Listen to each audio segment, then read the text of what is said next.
Hello, everyone. Welcome to a live episode of the Cine-Files here on the Cine-Files YouTube channel. I am one half of the Cine-Files, John Rocha, joined as always by my better half here, Steve Morris. How are you, Steve? I rejected the term better half. I also reject the thing that when you said I am one half, I'm like, that is not a half.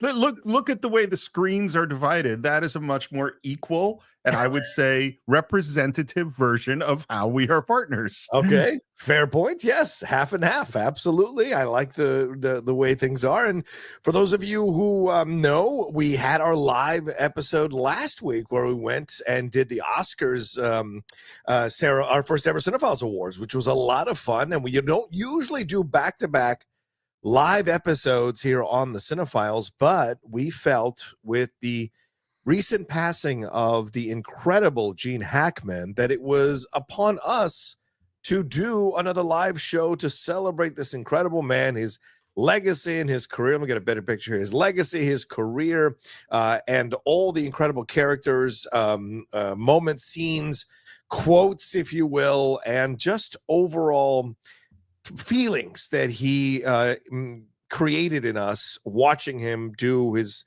phenomenal work in a number of films under the capable hands of incredible directors in multiple genres, Steve. So this was one that we kind of came to organically, but I think you pitched it and I was like, yep, makes sense, all the sense in the world. So here we are to talk about Mr. Hackman. Well, I think we've done this a few times now. I think that maybe the first one was James Earl Jones, and I know we did the same with David Lynch, and it just feels right because when we're celebrating the life of one of these people that means so much to us, it makes sense to do it with the community that shares those feelings. And so doing these live shows rather than you and I recording a short or something like that just feels like the better way to do it. And when we're talking about an actor like Gene Hackman, I mean, I don't know how you'd figure out the Mount Rushmore of great screen actors, you know, but like Gene Hackman is one of the pillars. He's one of the greatest actors ever to grace the silver screen, and taking some time to really talk about this incredible career live with, you know, our Cine-Files family seems like the right thing to do. Absolutely. And before we get going, we do want to say a big shout out to everyone who supports us on the Patreon, right, Steve? We just had from what I understand, a fantastic advisory board meeting. I unfortunately couldn't attend. First one I've never been able to attend, and yet I hear it was a pretty fantastic meeting yet again, and I missed out on this. But those are those ways that you can support us here on the channel. Is that right? Or on the podcast, shall we say? Patreon is the most important way that you can support the show. Of course, just liking and subscribing our video here on YouTube, or subscribing on one of the podcast feeds, or leaving a review on Spotify or Apple. Those are tremendous ways to support the show. But patreon.com /the Cine-Files is where you get ad-free versions of the show, as well as our Cine-Files shorts that we were just discussing off camera. One that we might get, controversial one we might get into, and of course our advisory board. And it was a fantastic meeting, and you were definitely missed, but it is the best way that you can support the Cine-Files, and on the advisory board really help chart the direction that the Cine-Files goes in the future. Yeah, I don't know how many podcasts like have a opportunity for the fans themselves to dictate the course or to offer input and feedback to be able to pick out movies or pick out a direction that we're going in. And certainly, as we're about to get into this conversation and tribute to Gene Hackman, we have plans to dive into another Gene Hackman movie down the road, because we've done so many, and we're going to leave it up to the fans to vote on it. That's another way that we've kind of created our show to be a little more interactive over the last few years than we've had in the past, as we've felt the influence of the community to want to be a part of our show and want to contribute and offer feedback and advice and what have you.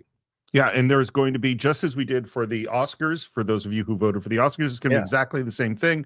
We're going to post, and we'll go up tomorrow, a very simple poll on which Gene Hackman movie should John and Steve dive deep into. And all you have to do is join the free tier of patreon.com/the Cine-Files. Of course, you can spend more and join one of the higher tiers, but just join the free tier, and you can vote on which Gene Hackman movie we're going to do a deep dive on in the future. Absolutely. Another way you can support us, and we'll finish this section of the show here before we dive into Gene Hackman, is if when you're listening to us on the podcast feed, and please, anybody who's stumbling upon us on the internet, on the YouTube channel, please head on over and subscribe to us on the podcast feed. We have 9 years of movies for you all to enjoy and hear from us breaking down scene by scene every film. Just in case this is your first time, you're a big Gene Hackman fan, and you've stumbled upon our show for the first time. We've been doing this podcast for 9 years, and recently we've been very fortunate to have some wonderful sponsors and supporters of the show here. So when you hear them during the commercial break and their products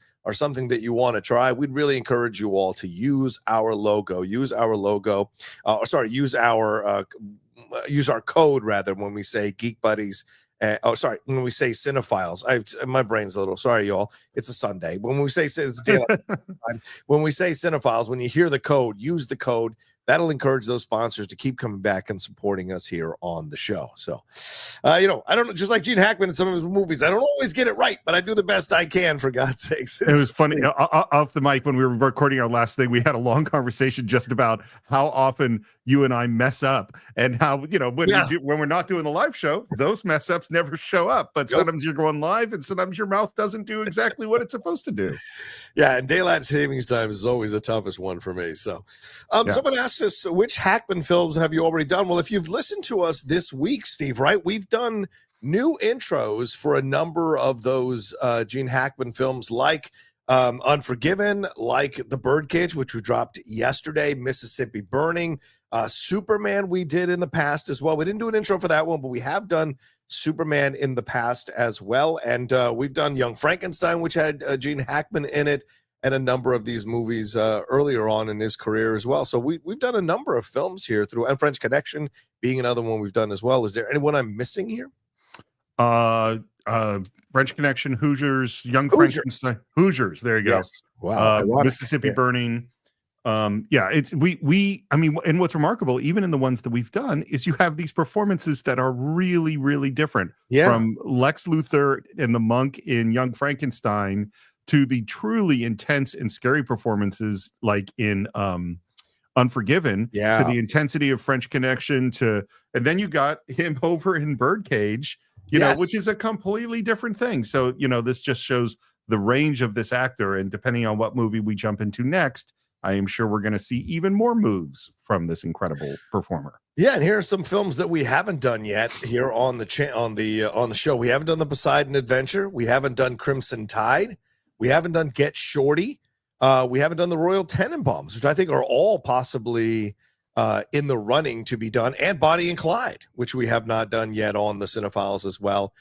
So there's still possibilities to do even more Gene Hackman films, but we should first go all the way to the overall thoughts here, Steve. I know we kind of talked about it in our initial intro that we did. I think it was for Hoosiers, or one of the films earlier this week. But what are your thoughts now? We've had a few days. We've had a little bit of time to process the passing of Gene Hackman. Has anything changed for you? Has anything evolved for you? Or have you become even more appreciative of the talent of him as you've read more of these tributes and seen more of these remembrances of Mr. Hackman? So I think the thing that has amazed me is it's the range. Is that when I think of Gene Hackman, I think of Popeye Doyle, I think of Little Bill, I think of the captain in Crimson Tide. That's the first place my brain goes, is to the intensity and the power of this actor. In addition to, like, as I'm sure you did too, and many other people did, in addition to doing little YouTube rabbit holes of looking at Gene Hackman stuff, I watched 3 movies over the last, and I'm sure we'll talk about them, but I rewatched Crimson Tide, I rewatched Get Shorty, and I rewatched No Way Out, which I don't think I had seen since the late 80s. Oh, yeah. And what was so interesting watching it, it's all the subtlety of his performances that amaze me. It's all the humanity, particularly like in Crimson Tide or in Get Shorty, where he plays such an ineffectual character. It's like you go like, oh, yeah, we know him for this big, intense stuff. Yes. But in fact, he could do it all. And in fact, it actually is the humanity underneath all the intensity that is what made those performances so great. So that's the thing that really struck me. What struck you as you've been thinking about it? That's funny. Well, I want to comment on what you just said because I think it's really great. I just recently rewatched the Actor Studio with him. It's on YouTube. It's not great quality, but the audio is fine, so you can just listen to it without having to watch the video. But like Arthur Penn talked about that. Arthur Penn talked about James Lipton, the late great James Lipton, asked him like, what did you see in Hackman? Why do you think Hackman is so good? What is it about Hackman? And he says, that's what you're seeing him do right now on the stage right in front of you is why he is so good at what he does, because he gets to the meat of what is happening. He cuts through all the other stuff and finds the importance of the moment, finds the importance of the scene with vulnerability, with honesty, with authenticity. And he said something that really struck me, a stinginess of not wanting to go too far. So there is almost a self-monitoring amongst the performance. And even Gene talked about this in response. He goes, I always have this voice sitting next to me that says, all right, you're doing it good. You're going too far. You're not doing enough or whatever. And it just worked for him. And he said it was really hard to listen to people tell him that he was doing it wrong when he knew his voice was telling him he was doing it right. So he has this just innate belief of what he can do really well. And he says this in numerous quotes that he was trained to be an actor, not a movie star. So for him, the approach was always about the acting. And I have to say, as someone who gave it up a while ago, listening to Gene talk in these numerous interviews, which I read or listened to over the last few days in prep for the show, I find somehow a connection to him that's even deeper. Like I sensed an innate feeling when he passed that this was a big loss for me. And I don't think I quite understood it until I went back and read some of these interviews and watched some of these interviews. There's a lot of similarities. He got into the military he got into the military at 16 years old because he was chasing women. It was not because he wanted to serve his country or something noble like that. It was more a matter of that. And like for me, I got into the military initially because I wanted discipline and I wanted to lose weight. Those were the basic reasons, right? But as soon as he got out of the military, he went to be an actor. And for me, I got out, went back to college and got him to head off to try to be an actor. So there's these things that drive you. And people doubted him. He was working at a Howard Johnson's, and one of his former Marine officers came up to him and said, Hackman, no surprise, you're never going to amount to anything. He was just constantly told he was never going to be great. But he believed it. He knew he could do it, and he was motivated by it. And I thought that was really incredible to read and discover. So when you ask me what it is about him, I think there is something that I feel instinctively connected to as someone who's been doubted his entire life by numerous people in power or numerous people who are above me in station or ranking or whatever. And I've always used that as motivation. And Hackman had that within him. And so I can only say that instinctually, I saw a kindred spirit in Hackman, obviously way more successful, but something about him that I sensed instinctively. And so that's when you ask me what it is about him, that's what it is about him. He's great, and he's driven to be great and overcome the doubts of so many people. Frankly, that makes a lot of sense to me. And I hope you'll forgive me for saying it this way. But it's like, but one of the things that I connect with you and Hackman is this is a working class origin. Yes. You know, there's very much and I think as we think about what stardom works or how we consider art in culturally, is that it doesn't have working class origins, which is totally incorrect. And yet there is a feeling like, oh, the artists are removed in some way from the ordinary people. They are special. They are the elite. And like, that's not what Hackman is. And that's not how I think of you. And again, I'm not saying you're not elite. I absolutely do. I don't want to it's going like, no, this guy who came from where he came from, who feels like a real down to earth human, is in fact a great artist, you know? Yeah. And by the way, when you discover more about him, he is a great artist, Steve, not just as an actor. He wanted to be a painter. He started doing that in New York when he went there in the 1950s. He thought he could make a living doing that to supplement his desire to become an actor, training as an actor. Of course, it didn't quite work out because painting is very difficult to get into. But as he got older, obviously, and walked away from it, he rediscovered painting again, walked away from acting, rediscovered painting again, started writing novels. He published a number of books here. He found all these different things that he enjoyed doing, race car driving, being a pilot. There were so many things that he was inspired to explore and pursue. And I think that's another thing that makes him fantastic is he's a well-rounded person. There's a lot of things that drive him from an artistic point of view. And you have to wonder, he says he wanted to be an actor since he was a child. And I think there are people who are born with it. They're born with it. They see something or they watch something, and then there's this thing that grows within them that goes, this is what you're meant to do. This is what you love to do. And other people, you could be a lawyer, you could be a doctor, all this, but with him, it seemed from numerous interviews that this is something he knew he was destined to do, even at a very young age, and even coming from a very broken house where his father left at 13 years old, just waving to him down the street and just drove off, and he saw him only years later sporadically. His mother died of in a fire where she fell asleep with a cigarette and set the whole thing on fire, and she died. So these are tragedies that he endured early in life. 1962 was his mom. Earlier than that was his dad.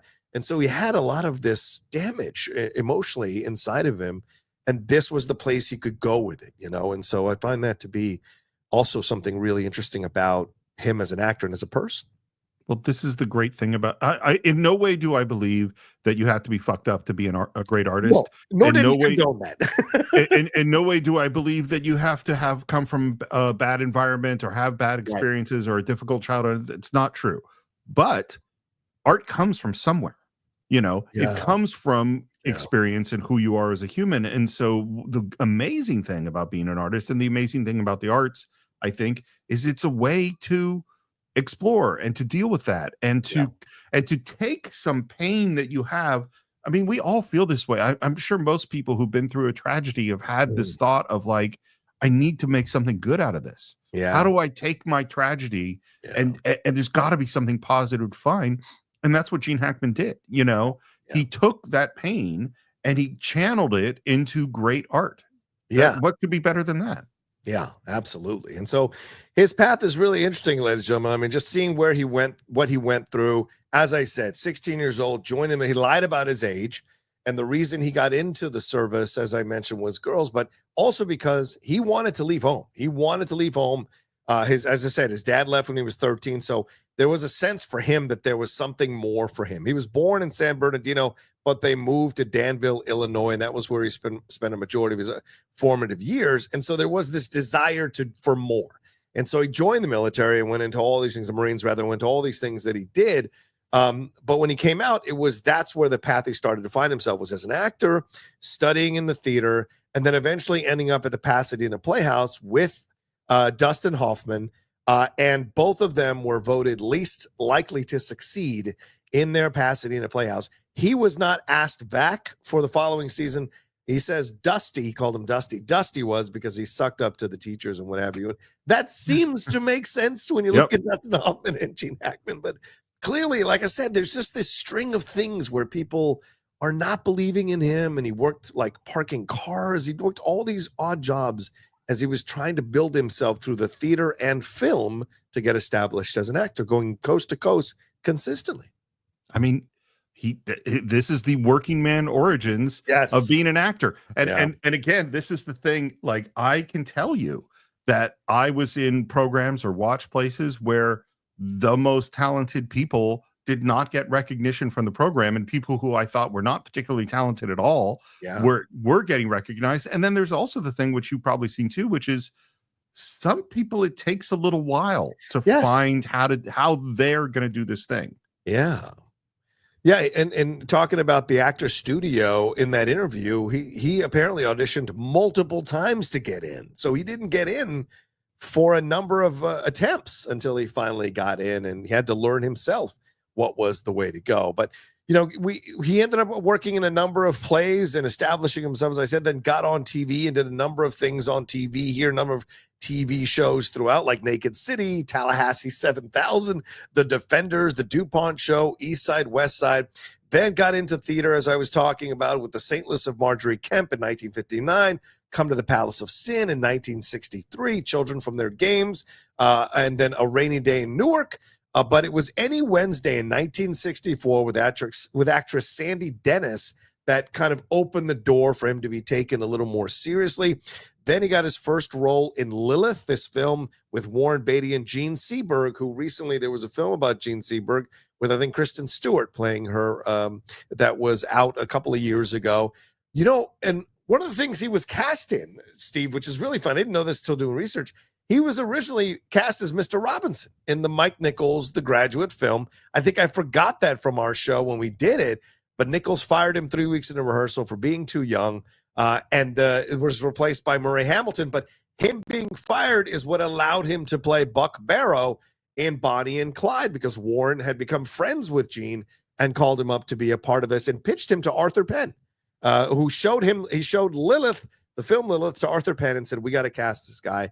And that's how he got into Bonnie and Clyde. So an interesting journey for sure for Gene Hackman. There's such a weird little bit of coincidence, and I'm just in my brain trying to think, because it was a long time ago that we did The Graduate, is a long time ago that we did Young Frankenstein.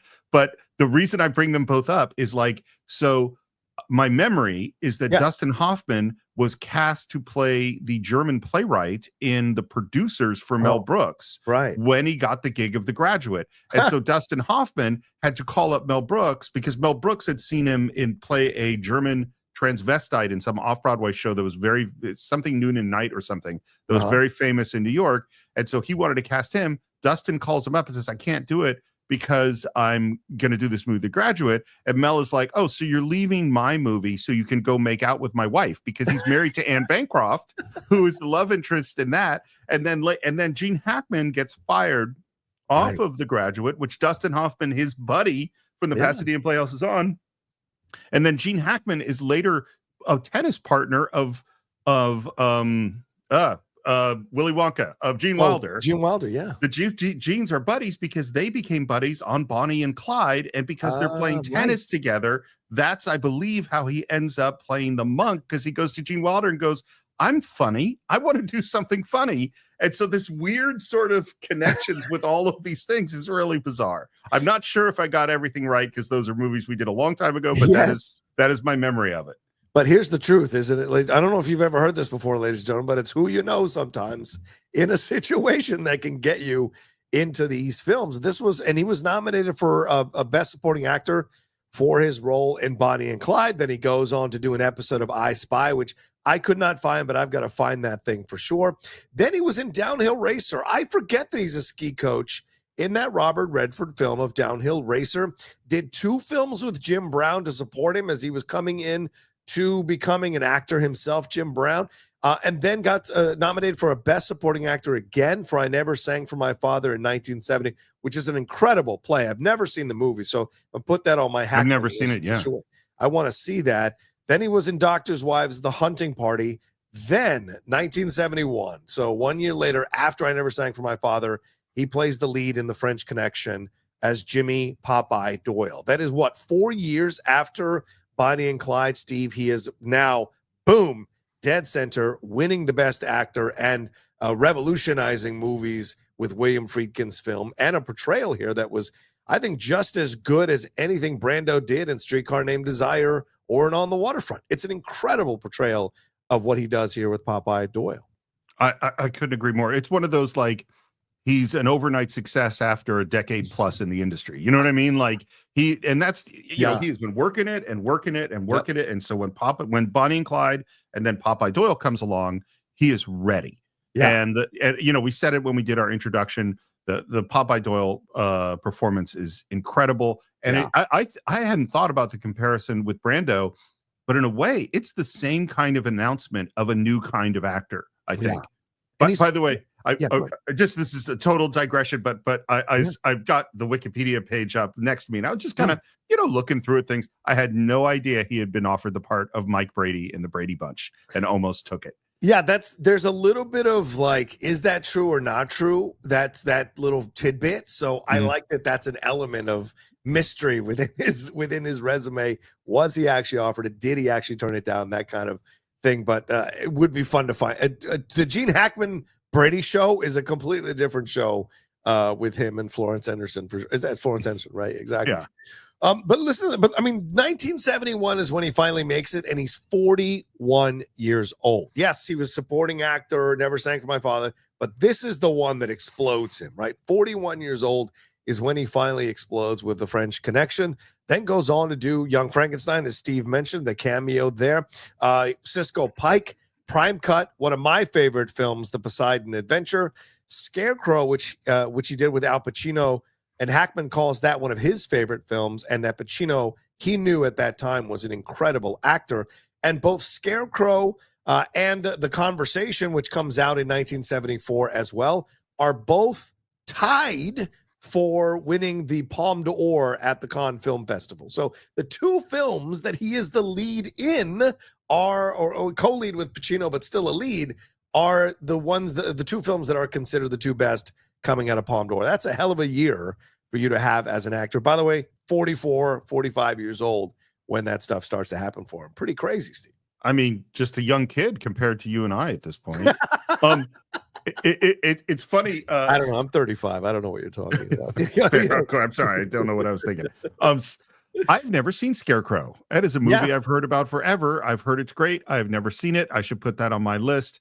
It is, boy, man, he just comes into his own in this moment. And I know there's been some conversation about The Conversation in the chat. Oh, yeah. And that is a stunning movie to me. It is definitely one, but there's certain movies in film school that got hit a lot. Things like Rear Window got hit a lot, Citizen Kane, Jaws, a whole bunch of movies like that. The Conversation, over and over again, scene after scene, particularly in terms of sound design and color control, were taught in film school. I haven't watched it probably in a decade. I almost watched it again. It's a hell of a movie. Yeah. I don't even know if that's a criterion. If it isn't, it should absolutely be. Totally. Because that's an incredible film. I agree. And it's one of those unusual Coppola films. Like, it's got all the Coppola genius and artistry that he had in the 1970s, but there's also a little bit of a distance in the film that keeps you on the edge of your seat throughout the whole movie, wondering what's going to happen. And it's an incredible performance.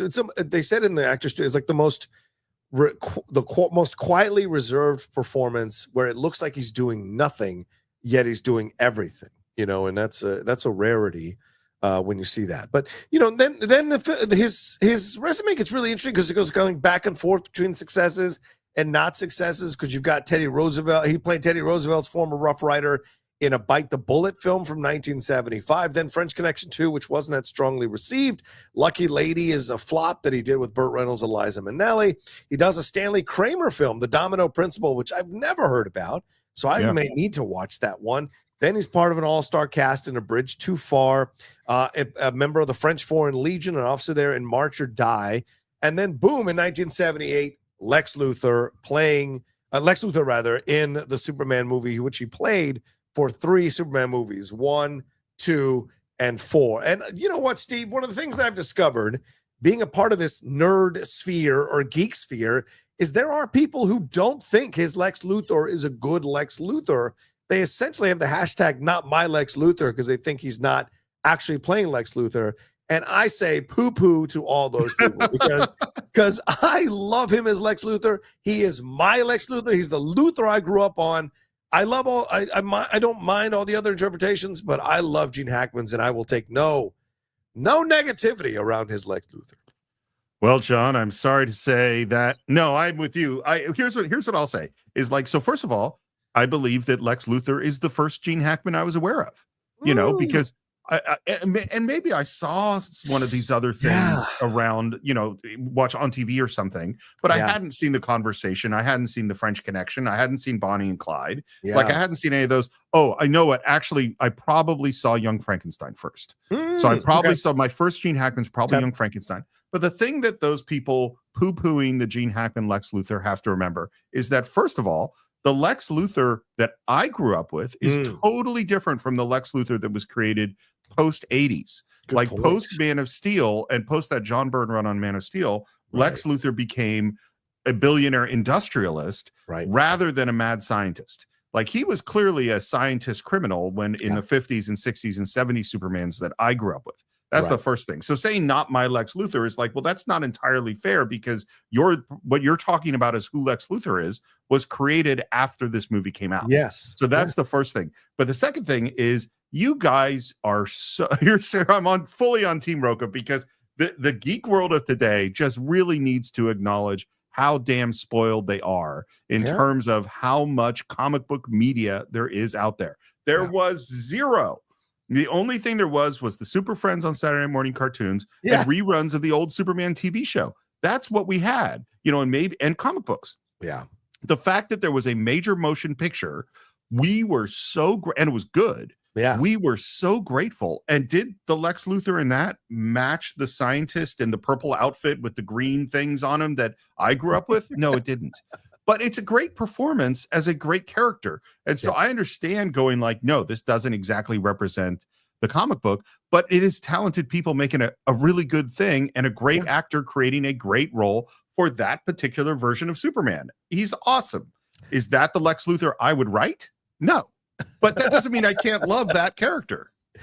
This is Popeye Doyle 7 years later playing like, this is the thing you have to think about. You've got a incredible actor coming in, and Christopher Reeve always spoke glowingly about working with Hackman. He didn't always speak glowingly about working with other people on that film. And that's the thing. Hackman brought the right amount of strength. Reeves was a barely known actor at the time when he took on the role of Superman. Brando is only in the first 5-10 minutes of the movie. So you need to have someone who's going to be able to give your film that gravitas. You do have Glenn Ford, certainly as a classic actor in that as well, but you got to have someone who's can definitely play the foil to Superman in a believable way, handle the comedy and the drama. That's the thing. There are moments throughout the film where there are comedic scenes with his Luthor where he's not making a joke, but the scenes themselves are a little comedic. He never loses his menace. He never lowers the stakes of what's going on. And I think it takes a really gifted actor to do that in a superhero movie like this, where we weren't doing superhero movies all the time like we do now.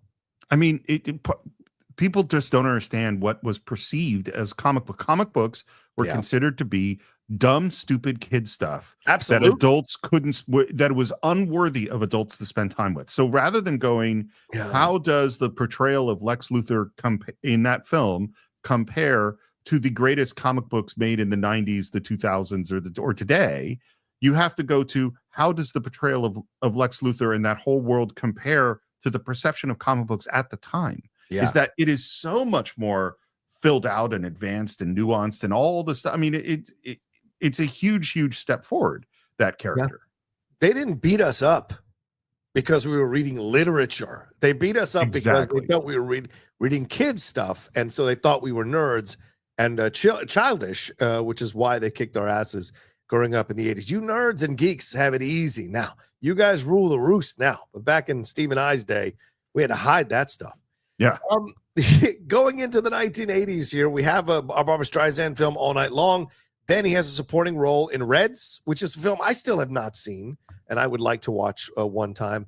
Then he was in Eureka and Under Fire. He played the voice of God in Two of a Kind, which was bringing together Olivia Newton-John and John Travolta again in 1983 after they'd done Grease. But also in 1983 is one of my quietly favorite films, Uncommon Valor. And in a time, Steve, where we're getting a sea of Vietnam movies and that started in the late 1970s into the 1980s. First Blood, I think, was the year before in 82. I think Missing in Action is like 2 years later with Chuck Norris. Uncommon Valor is an interesting film that sticks out because it has a very young Patrick Swayze, and you've got a young Randall Tex Cobb, who you'll see in Raising Arizona, who also boxed, I think, Muhammad Ali or Larry Holmes. But in the film, he's essentially Gene Hackman is a former military guy who puts together a crew of military guys, young military kids, to go into Vietnam to find POWs and deal with the Senate, who is trying to make it happen while a senator is trying to make it happen while other senators are not trying to let it happen. So it's actually a very interesting and good and well done 1980s film that people don't talk about enough. But those of us who are in the cult of Uncommon Valor, we love this movie. I don't know if you've ever seen it. I haven't seen it since the 80s. And so like, and it's funny, like, I remember it having a strong effect on me, but I really don't remember it's when these actors die and when you and I do these live shows, Yeah. The good thing, I say the good thing, the thing that is really powerful about it is that, like with David Lynch, I watched a bunch of David Lynch movies. Yeah, I watched a bunch of Gene Hackman movies. I'm like, his list is so long, and Uncommon Valor is definitely one that I feel like I should revisit. Yeah, I love it, and I think it's a dry run for what he's going to do 3 years later with Coach Norman Dale in Hoosiers, which we'll get to. He does Misunderstood in '84, Twice in a Lifetime in '85, Target, which I think is the one with Matt Dillon in 1985 for Arthur Penn, and then Power, which is an interesting film about what goes on behind the scenes with Senate and Congress and what have you. I think with him and Richard Gere in that one. But between 85 and 88, he starred in 9 films, which made him the busiest actor alongside Steve Guttenberg. That's kind of crazy when you look at that. But then we get to the seminal film, I think, in one of the seminal films in his career in 1986, which I think announces the next step for him as a performer, and that is a Coach Norman Dale in Hoosiers. You know, we did it on the show. It was the first episode I ever led because I love this movie so much and wanted to talk about it. And I think his performance still resonates for me and crosses lines. Because I'll tell you this, Lindley, My Lady Outlaw, sat and watched Hoosiers with me last year for the first time ever. She'd never seen it, had no desire to see a sports movie. She's not a sports fan. And she was transfixed watching the movie and loved Gene Hackman's performance. So I think that also speaks volumes about his skills, that he can make people who are not interested in that kind of film pay attention and watch the film because of the work he's doing as the coach in that movie. It's what I was saying at the very beginning is he totally can play the hard ass coach in a basketball movie and it would be good and we would like it. Right. But it's the vulnerability and the hesitation and the tenderness and the fear. It's like it's all of those things layered together is why you go back to that movie. And the sports part is great. And obviously it is thrilling as we get to that final game and everything that happens. Yeah. But it's the simplicity and the honesty of his performance that's what really makes it. And I have to think that this is a film that probably spoke to him very strongly, being from the Midwest in Indiana, also having been discounted, having been overlooked, having been doubted. Yeah. I'm sure there was a lot in the movie that he brought to it himself. And I like that. You're right. I like that he has this edge throughout, but there are these moments of vulnerability when he's dealing with Jimmy Chitwood from the initial conversation to later, when he's dealing with the young kids who walk out and then come back and through the dad ask for a second chance. He's willing to give it, but he also has his lines, which is he's not letting the guys tell him what to do with the team. He's going to do it his way. He pushes back on his friend who hired him when his friend starts to doubt him. And then he gets Dennis Hopper on board because he wants to give that guy a second chance because he got a second chance to coach after he had punched that player when he was younger in his career. So there's so much about the film, about overcoming things, having a second chance, getting a chance to show what you can do, and that we all make mistakes. It doesn't have to define us.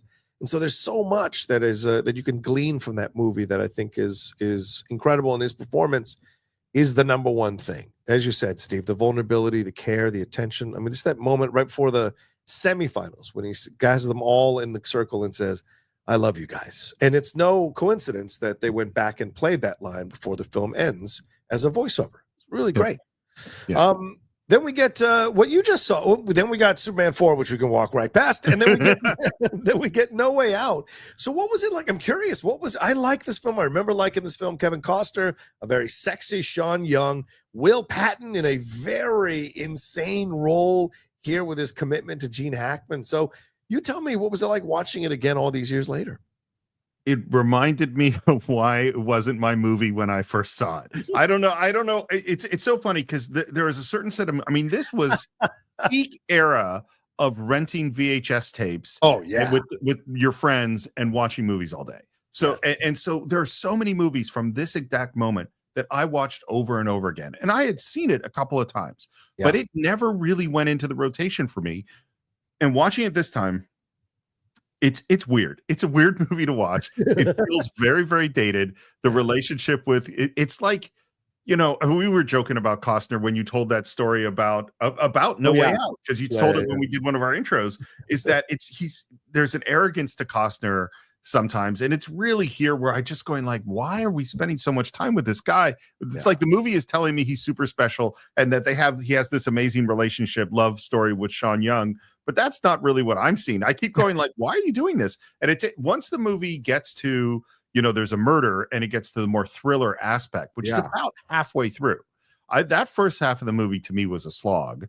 Once it gets to the thriller and we have more Gene Hackman, it definitely gets better and more interesting. But there was so much of like, I was like, I don't really believe this. This is not believable to me. But that being said, Gene Hackman, it's like his ability to turn on and off elements of his personality in order to play a certain part is amazing, because he plays a very intelligent and powerful person in many ways, who's also filled with all of these weaknesses and insecurities, and he's really lost at a certain point. And to play that version of a Gene Hackman character is he's great in it, but it's not a movie that I love. I agree with you in terms of he's great in it. Roger Donaldson, who directed it, has a very interesting career all over the place. Like, he directed Species, the Getaway remake with Alec Baldwin. You know, it's interesting stuff all over the place. New Zealand director. And I thought his performance was great. And I think Costner is damn good in the movie as well. And Patton, when he has that break, that is some really good acting. But yeah, the film maybe doesn't hold itself so strongly, but certainly it was one of those political thrillers from the 80s that a lot of people would talk about at that time, I remember. Then we get into Split Decisions, Bat 21, Full Moon and Blue Water. Then he was in a film called Another Woman with Gina Rollins, which was a Woody Allen drama, a rare Woody Allen drama. Steve, what do you know about this? So this is might be among my favorite Woody Allen movies that nobody has fucking heard of or seen. Well, I've never heard of this movie. No, I haven't watched it in a really long time. I watched it. This was in the rotation. I watched this over and over again. Listen to the cast for this movie. It is Betty Buckley, Blythe Danner, Sandy Dennis, Mia Farrow, Gene Hackman, Ian Holm, John Houseman, Martha Plimpton, Gina Rollins, and David Ogden Stiers. Wow. It is the most Ingmar Bergman-ish of a Woody Allen movie. It is entirely not funny. It is just heavy, character-based, emotional, complicated story about relationships and affairs and humans being fucked up people. Wow. It is my memory of it, and I might even just go watch this again right away.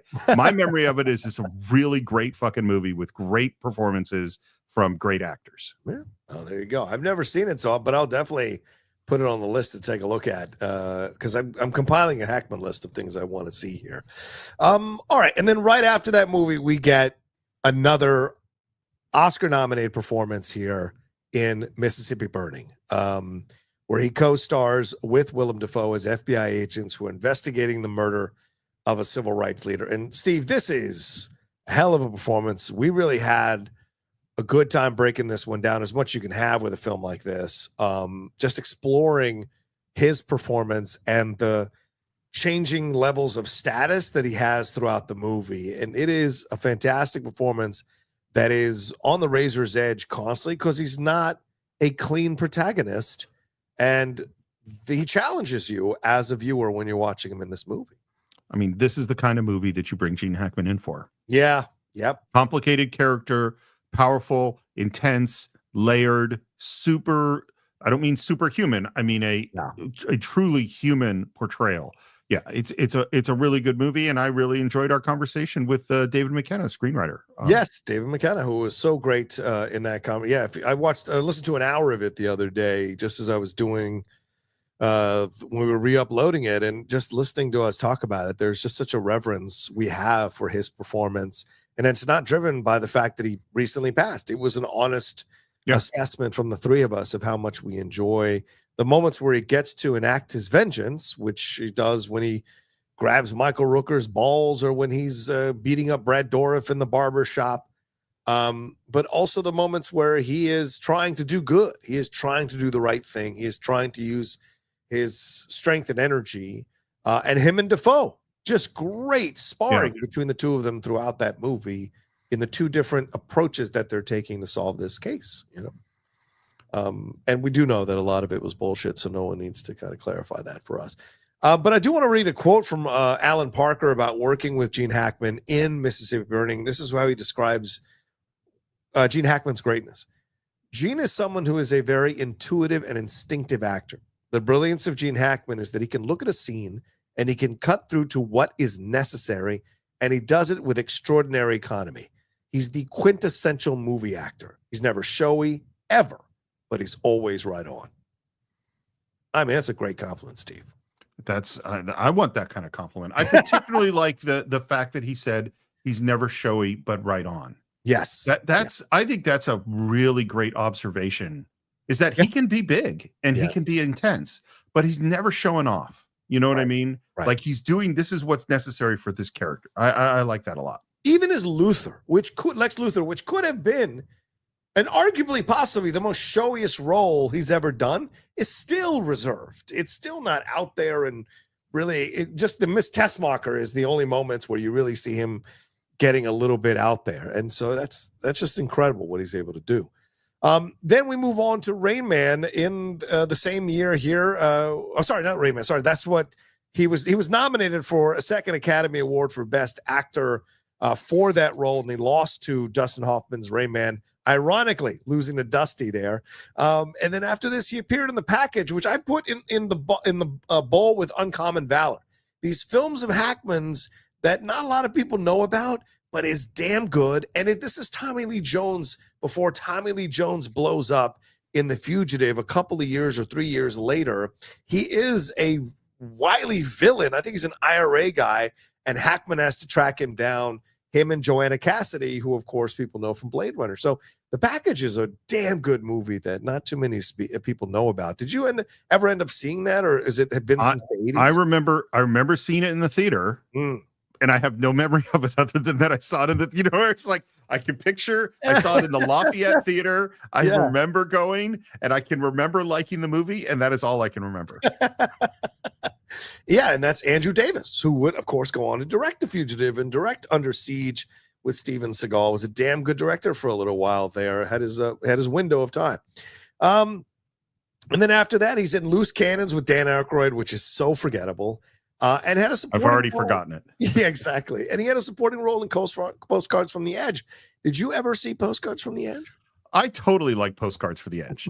I like it a lot. I actually, I think that movie is a underloved Mike Nichols film. Oh, I think it's a underappreciated Meryl Streep doing comedy thing, and it also has one of. You have weird performances that you just watch on YouTube every once in a while. Yeah.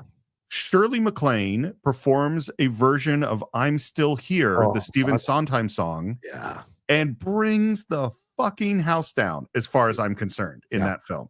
Yeah. And for those of you who are young and listening to us or hearing us, or for those of you who may not know this, Postcards from the Edge is Carrie Fisher's memoir of living with Debbie Reynolds. And Meryl Streep is playing Carrie Fisher, in essence, a version of Carrie Fisher.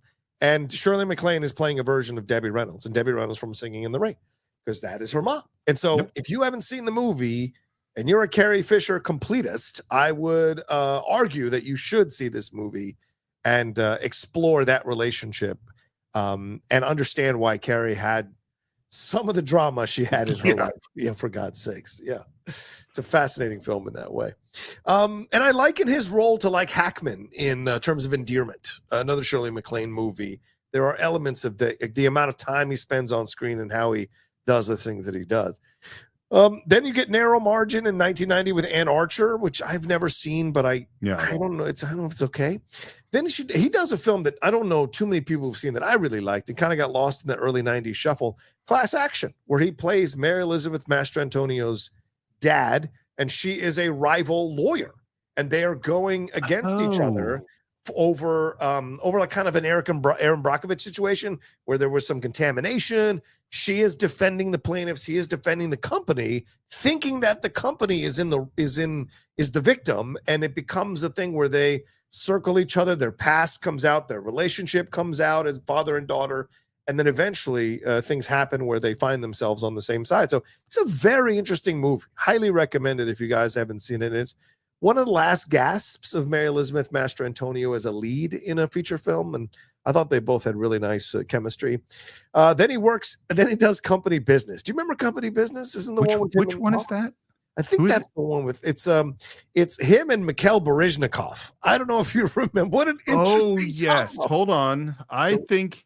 Yes. Oh, it's directed by Nicholas Meyer, the director of Wrath of Khan. Yes. I feel this is. It's funny now that we're talking about this kind of movie because there's so many movies where I think I saw it. I don't really remember. I mean, it's like I don't remember what year White Nights is with Baryshnikov and Gregory Hines, but I watched that a lot. Yes, and fell in love with Baryshnikov. And so I don't remember if that was before this. I think it was, but I think I saw this movie, but I have no memory of it.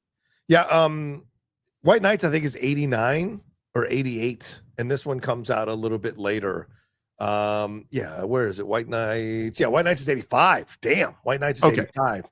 Then Company Business is in 91. So an interesting film. It's just him and Baryshnikov, basically the whole movie. So it's a thing. So you're like, okay, what's going to happen? Where's he at right now? And then 1992 happens, and Clint Eastwood convinces Gene Hackman to play the role of Little Bill Daggett. And Hackman said he didn't want to do it, and he kept resisting it, because he didn't want to play villain roles this late in his life. He just didn't want to do it. And Eastwood is the one that talked him into doing it, and it ended up winning him his second Oscar, and it was for Best Supporting Actor in Unforgiven. Steve, I mean, what can we say about his performance in this movie? As I told you the other day, I spent like 10 minutes watching some scenes. I watched more scenes subsequent. I'm going to watch the whole goddamn movie probably the next few days again, because I have it in 4K, and I love his performance, and I love this movie. And I don't think this movie succeeds without him. As good as Eastwood and Morgan Freeman are in the film, you need Hackman. You need that formidable villain again here for the hero, quote unquote, the very, very flawed hero, to overcome and defeat at the end, and have that moment. So what do you think about this? And we talked about it in our introduction, but is there any more you want to add to it? Well, the thought that just occurred to me, and he's such a man of few words that I don't know that we could get much of an answer. I would love to hear why Clint Eastwood fought so hard to get Hackman in this role. Oh, that's a great question. You know what I mean? Because he clearly saw, because just thinking about what you said, this movie doesn't work without him, which I agree with. And it's not that there aren't other great actors that would have been great. But clearly Eastwood went, there's something about Hackman that I need. Yeah. That he can do that these other great actors can't do. And so I'm really curious of what that was, because what's so interesting between the arrogance and the charisma and the nastiness and the intimidation and the failure to build his own house and that little bit of comedy and then it's all these weird ingredients that Hackman manages to bring together in a way that I agree with you. You know, without that performance of Little Bill, that movie takes 2 steps down, Yeah. And Hackman said, I swore I would never do violent roles again, because he had gotten into this place where he was an anti-gun, he was an advocate for anti-gun violence. And that was a thing for him. So he didn't want to join it. But he said, I swore I would never be involved in a picture with this much violence in it. But the more I read it, the more I came to understand the purpose of the film, and the more fascinated I became. And Eastwood said he wouldn't let go of Hackman. So he explained to him that what he initially thought about the action thriller was the utter contrast. He planned to use the movie to raise gun and violence awareness, is what he said. And he said, this is Eastwood's quote, "That's the opposite of the film I wanted to make. Unforgiven isn't going to be about the heroics of gunslingers. I want to show the inglorious and dark side of the Wild West, the brutality of that time and place. I think we could make something that shows that side of gun violence was wrong." So it's very interesting that was what eventually convinced him to a degree to take the role, is the idea that it was actually an anti-gun violence film, which I don't think a lot of people necessarily take away from that movie. But certainly I think it's more a film, again, about second chances. William Money getting a second chance at being a better person after being a horrific person. And he takes advantage of it. I think Little Bill could have had a second chance to, when he was the sheriff of that town, to be a better person, considering all the stuff he pulled that rivaled to a degree what William Money had pulled in his younger days. But he chose to stay the same person he was before and use his evilness or his villainy to control the town. You know, it's funny. We recorded that episode many, many years ago. Yeah, I remember us disagreeing at the end of the episode, and we still do. The idea that this is a movie about William Money becoming a better person, I don't know what the hell you're talking about. This is a scary, evil guy who turns his scary, evil killingness on another bad guy. Yeah, but that doesn't make him a good guy. I don't know. Well, fair point. You might not say it's a good guy, but he is the hero in the end, I guess. But you're right. It's agree to disagree. It's varying degrees of evil, right? Yeah. I think he took out a more current evil by going back to his past evil persona. Yeah. But you could argue, does it make him a good person or not? I think that was fair for sure. Then, because he wins the Oscar for that, then he goes back to Broadway. He does Death and the Maiden with Glenn Close and Richard Dreyfuss, which the movie's not that great with Sigourney Weaver, but the play itself is pretty fantastic. Then he's in Geronimo, an American Legend, in 93, co-stars with Tom Cruise in The Firm, which is one of my favorite Grisham adaptations. Then stays with Grisham and does The Chamber in 1996. And then Wyatt Earp in 94, which I thought was great. Quick and the Dead in 95 with Sharon Stone, Leonardo DiCaprio, and a very young Russell Crowe. And also in 95, I think, is one of what we're talking about, what we can talk about off camera, one of Steve Morris's currently favorite films right now, and that is Crimson Tide, where he plays Captain Frank Ramsey alongside the great Denzel Washington. So, Steve, what's your thoughts on Crimson Tide now? And what are we, 30 years later almost? 30 years. We're old. So first of all, very quick on the Dead. It's so interesting to me that he said, I don't want to do violence on Unforgiven. And then he comes back and does Quick and the Dead, where he's essentially playing a version of a similar character in a movie about gunslingers and who is the best gunslingers, which relates to Unforgiven, but all in a light Sam Raimi way. Yeah. I think Quick and the Dead is not a great film at all, but it is a perfect kind of a film of the kind that I used to rent with my buddies in the late 80s and early 90s. And you put it on in the background and you watch scenes over again and you ignore the stuff that doesn't quite make sense or is silly, and you just kind of have fun with it. So that's Quick and the Dead. Can I add something? I put Quick and the Dead in the pile with Tombstone.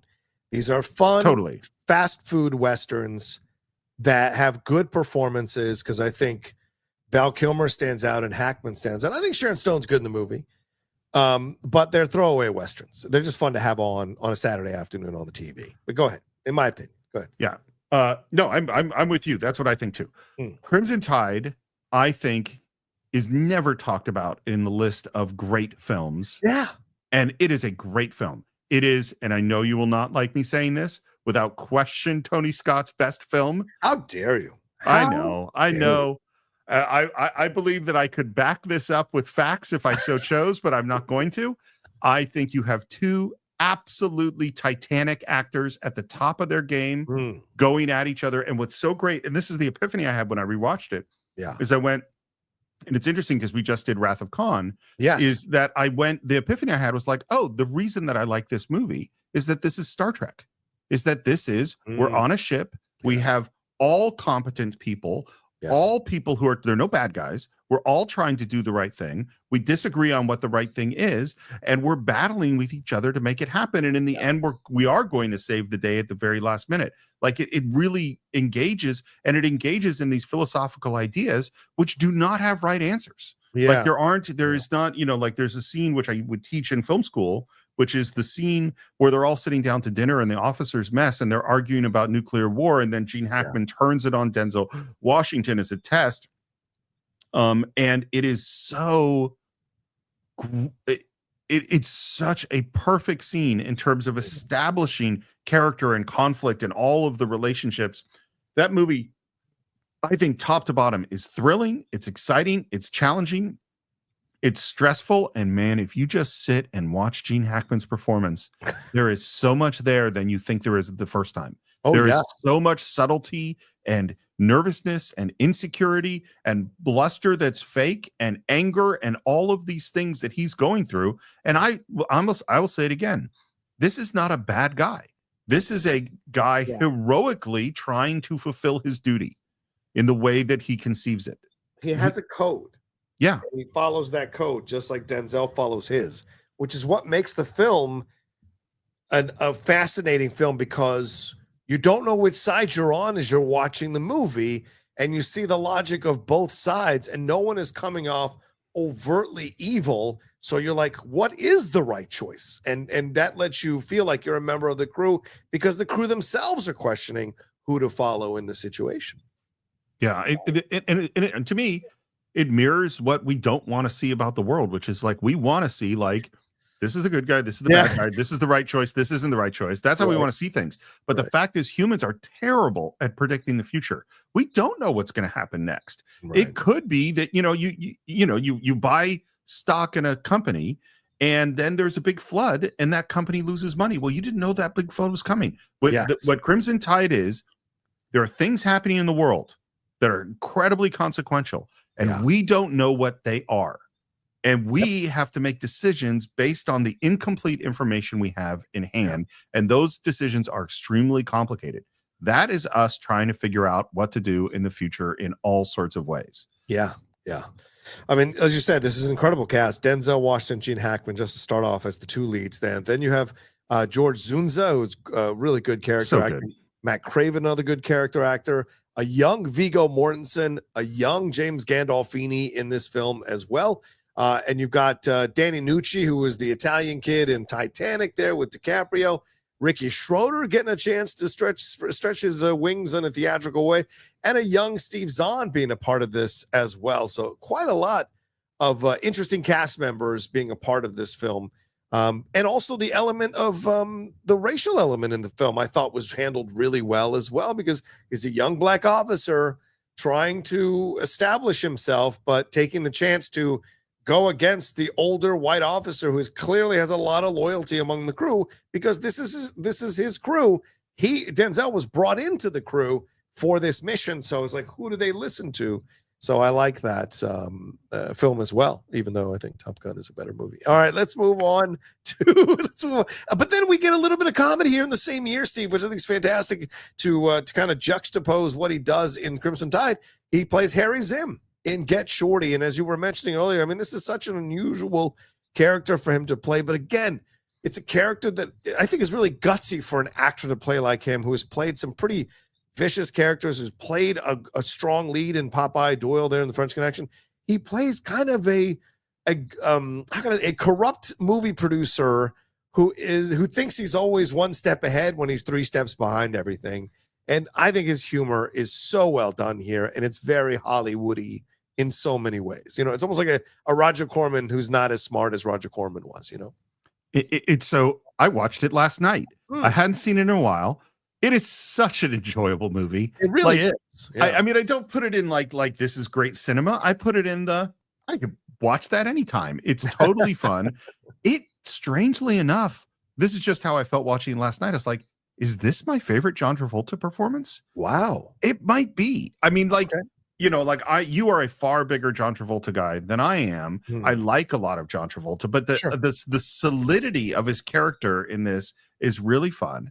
Yeah. The world, it's so funny. I know I've said this before, but before I moved to Los Angeles and became involved in the film industry, I would watch movies like The Player or Swimming with Sharks and go like, oh, these are ridiculous farces about Hollywood. And then when I came here, I was like, oh no, these aren't farces at all. Things are just this ridiculous. Yeah. And that is how I feel about Get Shorty. The Gene Hackman character is exactly how many producers I've met are, which is an overinflated sense of their own ego, total denial of their weaknesses, continually scrambling for all these things that don't entirely make sense, many of which just have to do with their ego. I mean, that's what we see with Hollywood producers all the time. It's like, we want to think that everyone are these geniuses who have everything worked out, but they really don't. They're just dudes with an office and a script and trying to get some money for something, you know?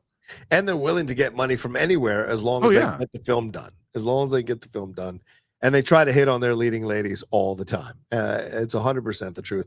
I don't know if it's his greatest performance, but I will say it's one of his most relaxed and fun performances. It is a unique performance in Travolta's career. Like, it really is. And when you watch it, you're like, oh, I want to be friends with this guy. And you don't always feel that way with a John Travolta performance, but that movie is where you're like, oh man, that'd be a cool guy to be friends with. Like, if that was the actual Travolta, you'd want to be friends with him. And then the next year after that, as if that wasn't already incredible enough in terms of going into a little bit of the comedy, then we get 1996's Birdcage. I thought I had a picture for that, but maybe I don't. I guess I have to look for it. But yeah, Birdcage with Robin Williams and Nathan Lane. Steve, this is an incredible performance on so many levels. Playing a senator, a conservative senator who's caught in a affair or in a drama in the scandal, and goes down there to South Florida to supposedly meet the parents of his daughter's intended husband. And it goes insane. And we end with him dressed in drag, walking out of the club singing "We Are Family." So what a performance by Gene Hackman in this movie. So two things. One is, we obviously just talked about it in our new intro. We had a fantastic conversation with Michael Vogel about it, which I highly recommend. The movie is hilarious, and the kind of movie, it's classic farce. And that 100%. Is not a thing that Hollywood really does very much anymore, because comedies generally don't make money, the way they once did. But this is a perfect one, top to bottom, really, really funny, great performances from everyone, including Hackman. And it's great to see him in his own way be as funny as Hank Azaria, Robin Williams, or Nathan Lane are in their way. Yeah. And Diane Wiest. Like, they're all really, really funny. That's the first thing I'll say. The second thing I'll say is that watching Birdcage, and I would say Get Shorty, and even No Way Out too, are movies where you go, oh, this is what actors do. It's like, because if you watch French Connection and Unforgiven and Mississippi Burning, you go, oh, that's Gene Hackman, Right. But if you add Hoosiers, and now you add Birdcage and No Way Out and Get Shorty, then you go like, oh, he can do a whole bunch of different stuff. Right. He is doing what's necessary he understands this is what the Birdcage is, and this is what my role is within the Birdcage. I know how to play this position on the team. It's like you go, all right, I have the world's greatest pitcher. And so you just have them pitch. And this is going like, oh no, this guy could also play shortstop if you need him to. He can get behind, he can be a catcher, and he can bunt, he can run the bases, he can do all the stuff. Yeah. You just have to let him play. He'll play all the parts. Yeah. He's great. I agree. I mean, this is just such a great image. I mean, what a perfect look. I mean, who would have ever thought Gene Hackman in drag? And I'll bring this up because I think this is a really important reason why he got this role so correct. He said in the past that he has always been an actor who encourages other actors, when he was asked to train or talk about acting, to be in touch with not only their masculine side, but their feminine side as well. Like, it's really important to bring that out, the masculine and the feminine. And of course, nowadays there's a much more of a kaleidoscope that we're aware of gender identity. But in the approach he had, is that idea of the feminine and the masculine working in conjunction as an actor, so you can draw upon both when you need to for certain situations. And I have to think him drawing on the feminine part of himself to dress and drag and do the dancing and even mouthing the words of the song, and then having the moment where people aren't dancing with him and he feels self-conscious about it. These are really great elements that show you that he is a guy who is just massively insecure and has found his way into being a senator, but clearly can't handle the heat getting turned up, and looks for acceptance wherever he can find it. And I thought that was a great performance from him overall. And that's something to say when you stand out in a film with Nathan Lane and Robin Williams, Steve. Yep. Yeah. And a young Callista who was not at her powers just yet. All right, so then we do Extreme Measures with Hugh Grant, which I've never seen. Never seen it. Yeah. He reunites with Clint Eastwood in Absolute Power, which I think was a forgettable movie from what I remember. Also haven't seen it. Yeah. Then he did Twilight with Paul Newman, which is for director Robert Benton, which is one of those kind of smaller type of noir films that didn't quite get there for me. Then he's the villain in Ants, playing Mandible, and he's great as the villain in Ants with him and Woody, ironically now playing opposite each other in that film. Do you remember him in Ants at all? I have the vaguest memory of Ants. I remember it's one of those weird things of like I saw Bug's Life a lot, and I saw Ants once, and it was fine. I saw Ants, I think, in London with our crew there when we went to study. Me and Mike and a couple other people, I think, went to go see it there in London.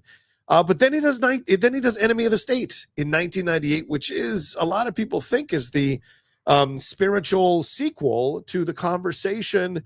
What do you remember about this film with him and Will Smith, man? I found it a totally likable and mostly forgettable film. It's Tony Scott again, isn't it? Tony Scott. It is Tony Scott. It is well, and this is the thing. I think it would be interesting to look because I haven't really tested this theory out. Yeah, but I think Tony is the more consistent Scott brother. That Ridley has made more great films without question. Right. But Ridley has also made, because he'll make 2 or 3 totally forgettable films in a row that don't work, and then he'll come back with, I guess he can still make a great film. Whereas Tony is more the craftsman, kind of the workman-like, guy. And so when you get a movie like Crimson Tide, or I'll give you Top Gun if you want, it's those pop up. My feeling of Enemy of the State was like, this is a perfectly well-made movie with a young star who is becoming a great star. And the most interesting thing about it is also the thing that doesn't actually work really, which is it's sort of the spiritual successor or sequel to The Conversation, except that it isn't, and so it doesn't actually work as that. It's like this weird little tease that to get you in the theater, but it isn't that thing. I liked it. I don't know. What's your feeling about it? Yeah, I liked it. It's not on the top list of Tony Scott movies for me. Perfectly serviceable, but a bit hollow at times, and a bit showy from Will at times, because this is a young Will fully understanding the power that he has and being able to act however he wants in that movie and swagger around the film. And so at times it seems like a power struggle between the two, because Will is trying to really establish himself as a movie star and Hackman is coming to it as an actor. And I think you see the smashing together. It's not that Will isn't a good actor. I'm not saying that. Certainly his first film, 6 Degrees of Separation, he was excellent in that, playing a much more dramatic role. But here, this is Will trying to be Bad Boys, this is the Will phase of him. And I think the film rings hollow because of that. It could have added much more depth or much more power to it if he had come to it as an actor more than a movie star. And so I think there's where the issues lie. And I don't think the character from The Conversation would be doing what he does in Enemy of the State. But that being said, this is kind of like Never Say Never Again, in that it evokes Bond, but not really Bond. And this evokes, was it Harry, or I forget the Harry? Harry something. I don't remember. That in The Conversation, but isn't really fully the guy from The Conversation. All right, then we get and then we go into the 2000s here. Steve, we're getting towards the end of his career. He does Under Suspicion with Morgan Freeman, which I don't think a lot of people saw. The Replacements, which is kind of quietly a favorite of a lot of people who enjoy sports movies. It's based on my 1987 Washington Skins, who used replacement players and won all their games with replacement players. So it's based on that with him and Keanu Reeves. This also led to him doing the voiceover for one of the America's Game NFL videos on the Washington football team there in our Super Bowl year. Then he was in Owen Wilson in Behind Enemy Lines. A lot of people say this is a good movie. I've never seen it, but a lot of people say they really like that film. So I haven't seen either. Got to put that on the list for me. Then he's in with Sigourney Weaver and Jennifer Love Hewitt in Heartbreakers. And then he was in Mammoth. Sorry. Very quick story, which is like, I've never seen Heartbreakers, but it's one of those weird Hollywood things where I strongly believe that this project was in some way stolen from a friend of mine, because I had a buddy who signed a development deal for a movie with a mother-daughter crime con artist leads who go on this adventure, and it was supposed to, and they had it was a big deal. Wow. And Jennifer Love Hewitt and Jamie Lee Curtis were somewhat attached, and then the whole thing fell apart. And then like 2 years later, this movie comes out with Jennifer Love Hewitt and Sigourney Weaver as mother-daughter. And I was like, interesting.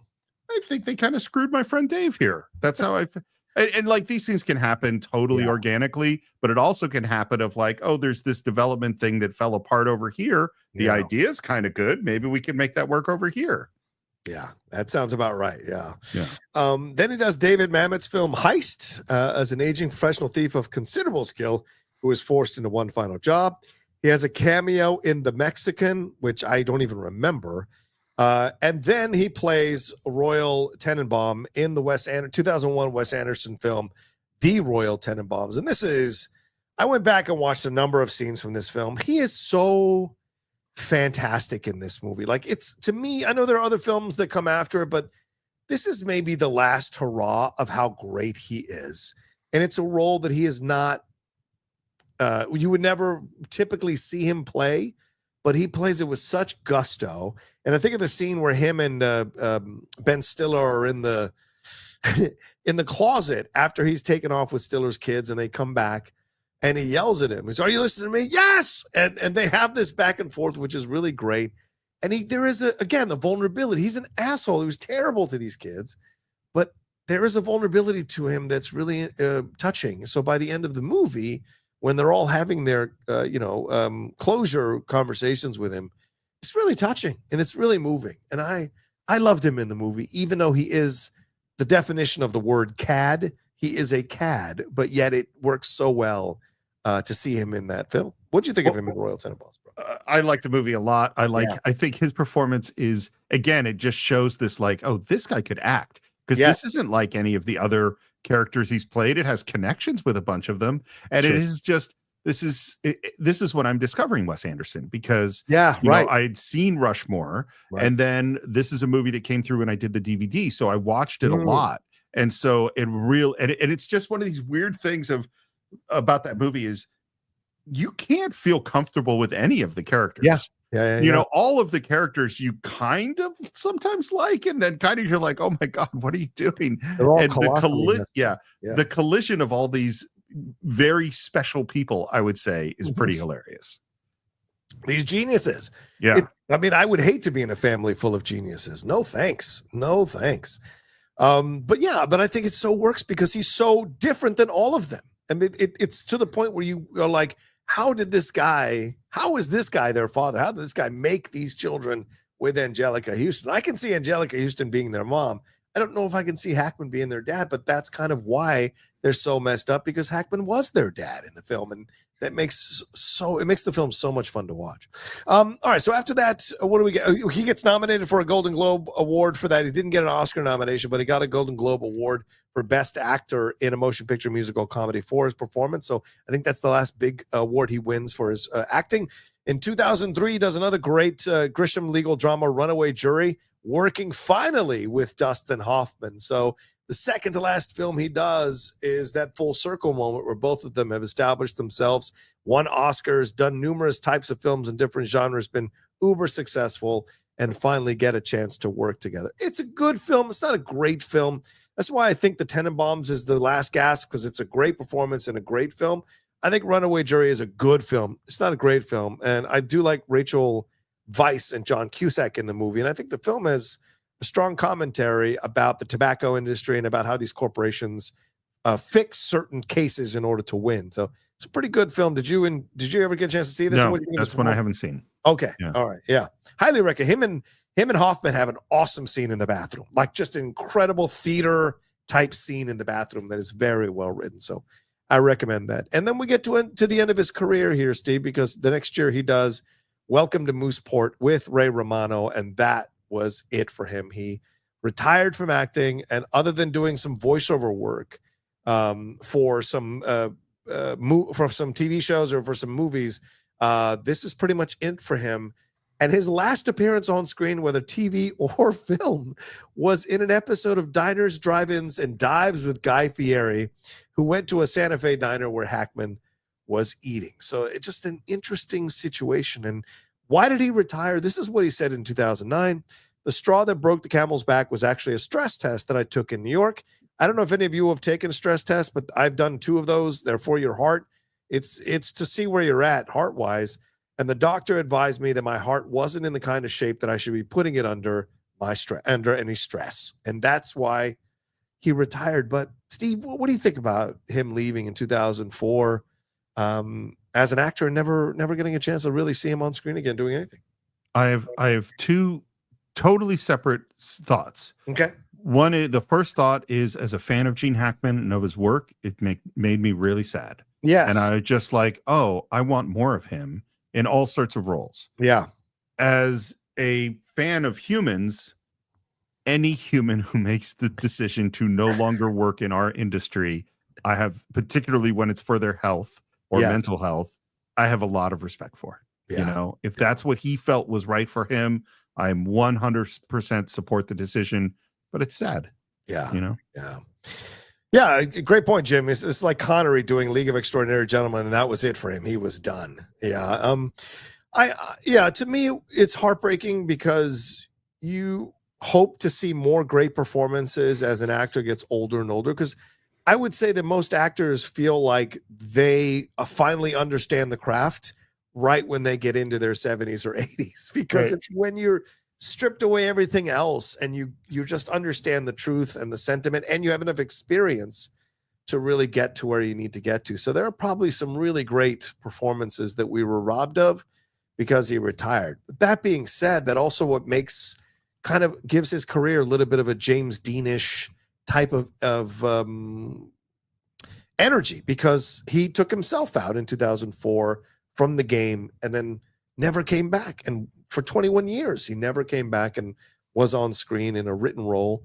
And we lost something there, but it also adds how can I say this? An even more importance, an element of even more importance to the stuff that we did get from him, with 4 decades of work and 5 Oscar nominations with 2 wins, and just incredible legacy of characters and performances in movies with quotable lines all up and down the decades of amazing films.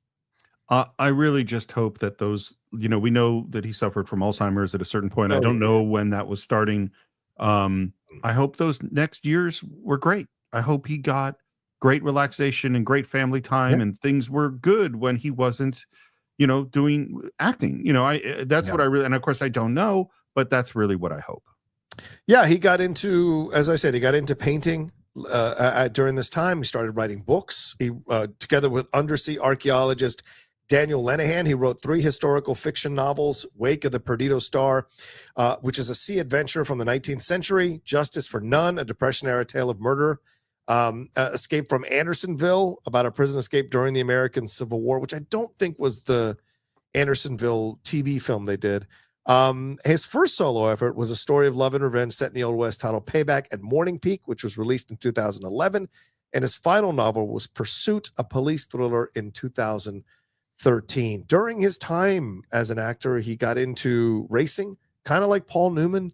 He would race cars. He was part of the 24-hour race that happened there. I think Daytona, Santa Barbara, one of those things. So he would do all of that stuff. So he was always a guy who had a lot of things going on.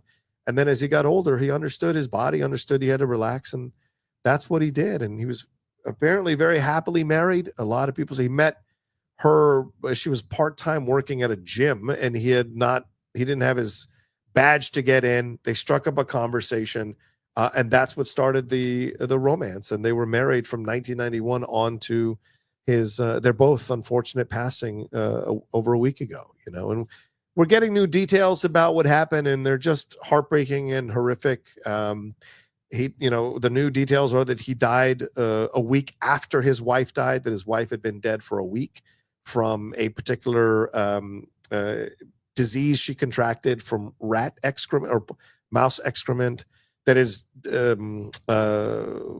from deer mouse there in that area in Santa Fe, New Mexico. So you're like, how did she get that? They were in a cul-de-sac. They weren't living out in the mountains somewhere away from people.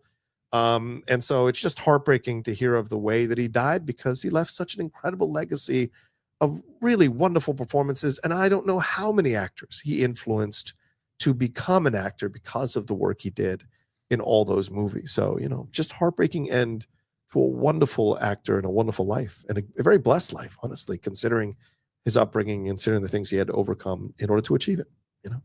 It's a really sad and lonely story. Yes. You know what I mean? It's just something, and knowing, he had Alzheimer's, and that means not necessarily able to take care of himself. And when your caregiver suddenly is sick, like what, he doesn't know what to, it's one of those stories. And I'm sure you have things that I put my brain in that circumstance with them. And it just is so painful to think about what went on. And I don't know what to say about it other than it's really sad. Yeah. And that's, again, I'm going to go back to, I hope up to that point, things were pretty good. I hope that he had times that were meaningful and good before those things happen.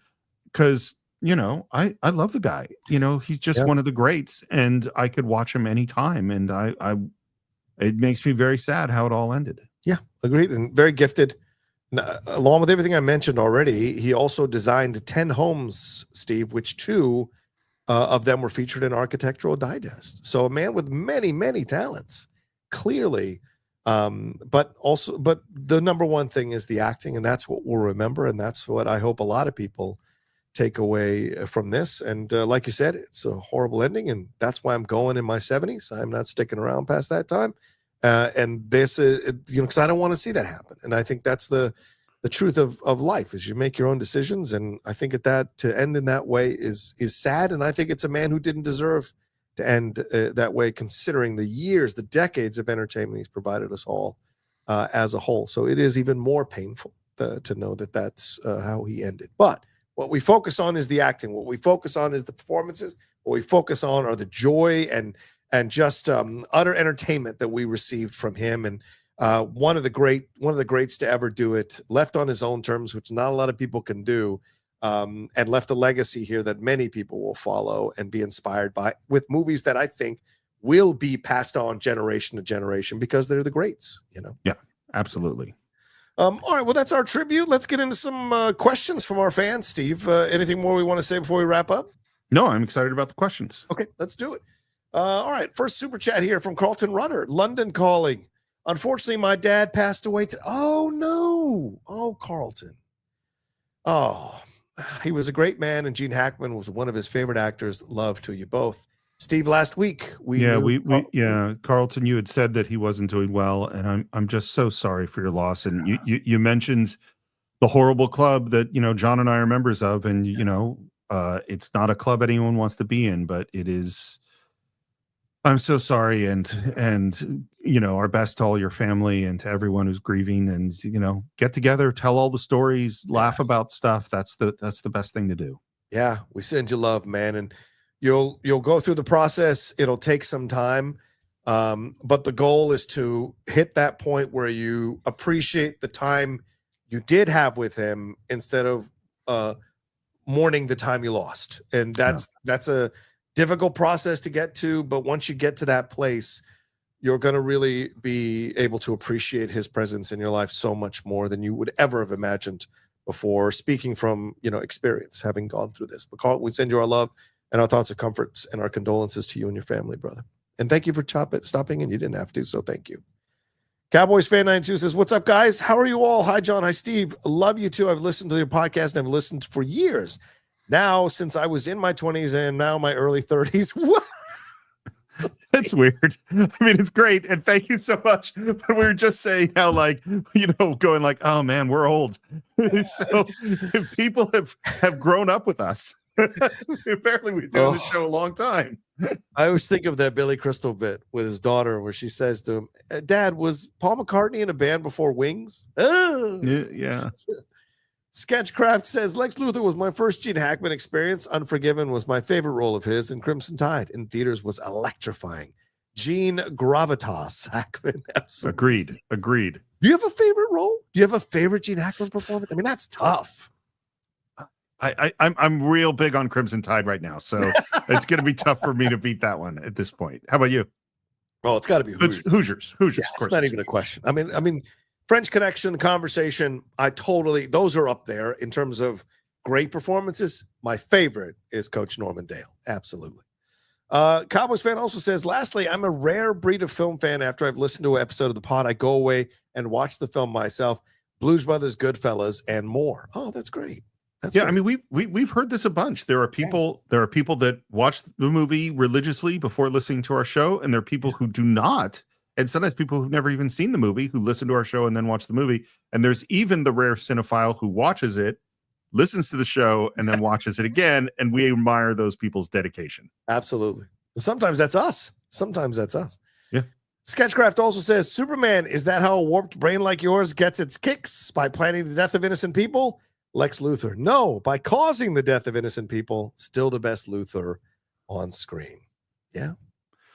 Well, that's because that's actually the real thing. Ooh. Is that you could say not my Luthor, but has there been a better Lex Luthor on screen? I don't think so. I don't think so. I mean, it's Kevin Spacey, which is weird. Jesse Eisenberg, which is weird. No. Yeah, I don't think that. You're gonna have to find someone better. Maybe we'll have a better one this year. Yeah, maybe. Yeah, not on film screens so far, but maybe TV screens for animated. Paul says, if you had the chance to direct Gene Hackman, would you have done it? How would you have approached that? Well, Steve is the feature film director, so I'll let Steve answer first. I'm the play, so I would probably focus more on the play directing. So go ahead, Steve. Well, I mean, the answer is, of course, I would have done it. I mean, we're assuming that Gene is right for the part, and we've discussed how big his range is, and so he's right for most parts. Yeah. And how would I approach it? I mean, I start the same with every actor. I mean, like the first thing I would do, if it's possible, depending on schedule and the willingness of the actor, is you go out to lunch or coffee and you sit and you talk about the movie and you talk about the character. And ideally, I would let them talk. You know, that's the first, that's why when you're directing, once you're on the set, time is money. You got to move, you got to get stuff in the can. And that's why having a little bit of time, that's why that going out to coffee or having a sandwich is so good, because now we can just talk. And I can listen to how the actor is how they feel about the character, what they're seeing in the movie. I know I said it before, but like one of the greatest moments I've ever had was when I went to do exactly this with Stacy Keach, and he showed up with my script, dog-eared, with Post-it notes everywhere, notes in the margin, and he went through and said, well, I was thinking about this, and I was thinking about that, and this reminded me, and I thought the character might have this, and I just sat and listened. Yeah. Because the thing about that is you ask the question of how do you approach the actor? Well, I need to learn about them and what their thinking is, and that's going to teach me how to approach it.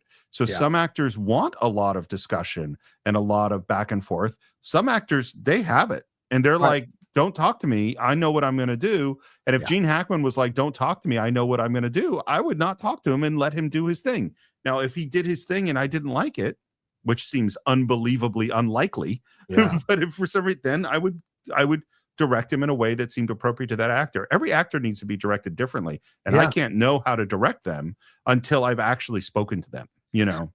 Well, and Hackman said in the actor studio, what's the one thing you hate? And he said, directions from directors, you know? And so I think Steve, but he likes to when the directors like do a simplistic direction, like what they need, and they're clear about it. And so having worked with Steve, I know that that's something he would absolutely be able to do with Gene Hackman. So it could lead to a fantastic performance.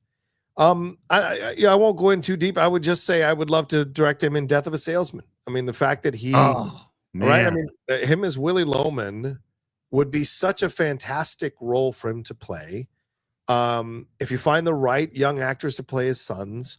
But how about Timothy Chalamet can be one of them? Oh, that could be. Yeah, I could see that. Yeah. And he is like, he could have played the role because, I mean, like he was a salesman in early days of his life when he was trying to make money to support his acting. So you've got that experience. He's from a Midwestern town. So it has that element. He probably knew guys who were like this. And so I think there's a lot he could have brought to it. And he had kids. So there's a lot that I think he could have brought to it that would have been phenomenal to see, whether on screen or on stage. And so that's the role that I think I would have cast him in if I could have, you know, and I would love to have directed him in that and kept out of his way. Yeah. All right. We have one Streamlabs that came through, Steve, as we wrap up here. This is from Justin Toner. Thank you, Justin. He says, hi, guys. Been looking forward to the show. It's been a rough week for me. Been sick. Oh, sorry, buddy. Gene Hackman became one of my favorite actors growing up. So many great performances in movies. What a legacy he left behind us and others to enjoy. One of the best. Agreed. I have nothing to add. Agreed, Justin. I'll add that we hope you feel better, brother. And, yes. You know, we both I'm trying to avoid being sick. I know, Steve, I think you were battling it recently, and so it's just like you got to try to stay even keel there. So do your best there, Justin. Rest up as much as possible. All right, Steve, we should wrap up our conversations. We hit the hour-and-a-half mark, usually how long we go with these episodes. Any final words, or did you already deliver them? What are your thoughts here? No, I just, I think I've already delivered them. I'll go back to where we started, which is I think he is one of the greats to ever grace the silver screen, and we're never going to see anybody. There's never going to be another Gene Hackman. There'll be great actors again, but Gene Hackman's Gene Hackman. I think there's a conversation to be had about putting Hackman on the Mount Rushmore. I think you'd honestly have a conversation about it, considering his ability to play multiple type of characters in multiple type of genre films and be extremely successful doing so. So yeah, look, I love him. I'm still kind of broken up about it. Every time I watch him on screen, I catch myself smiling because I'm just enjoying the talent and enjoying the purity of an actor delivering honest performances in these movies. And I think that's his greatest gift, is that he made us care about him no matter what role he was playing, and whether villain or hero. And that's not easy to do. And it was because of who he was as a person. Yeah. And so we've lost a light, not only as an actor, but as a human being. And that's tough, So. Agreed. All right, well, there you go. That's our conversation and our tribute and our remembrance for Gene Hackman. Thank you all so much for joining us live. And for those of you who are listening to us later on the podcast, we appreciate it as well. Steve, what do we have to tell them as we are wrapping up our show? Well, if you haven't already, please like this video and subscribe to our YouTube feed, and also subscribe to all the other podcast subscribey places that you like. Reviews on Apple Podcasts and Spotify are always great. You can buy or stream every film we've ever reviewed, and I'll even put up a special Gene Hackman page with a link to this video, and we'll put up a bunch of his top movies, so you can buy or stream any of those on Cine-Files.net. Oh yeah, we already discussed all the benefits on Patreon.com/the Cine-Files. Some of those benefits are duplicated through Apple Podcasts. If you're an Apple person, you could subscribe there. And as you can see below me, I'm SR Morris on Twitter and SR Morris1 on Instagram. And as for me, at the Rocha Says on Twitter, Instagram, TikTok, and Blue Sky, because I'm on Blue Sky as well. And my YouTube channel, youtube.com/John Rocha Says. Going live more, doing more stuff. We just had some pretty cool episodes of the Geek Buddies and the Hot Mic that you all can enjoy. But I'll be going live more and more every week. So come on and subscribe to the channel and hang out with me live as we talk about what's going on in the world of entertainment and the world in general in those conversations. To everybody else, thank you so much for joining us. You guys have been amazing. To all of our Cine-Files fans, we love you. Don't forget to subscribe to our Patreon, as Steve said, and don't forget to support all the people who support us here on the channel in terms of the sponsors and the clients who help us bring the show to you every week. All right, take care of yourselves. Be well. And we'll talk to you next time with another brand new episode of the Cine-Files. Peace, everybody. Right.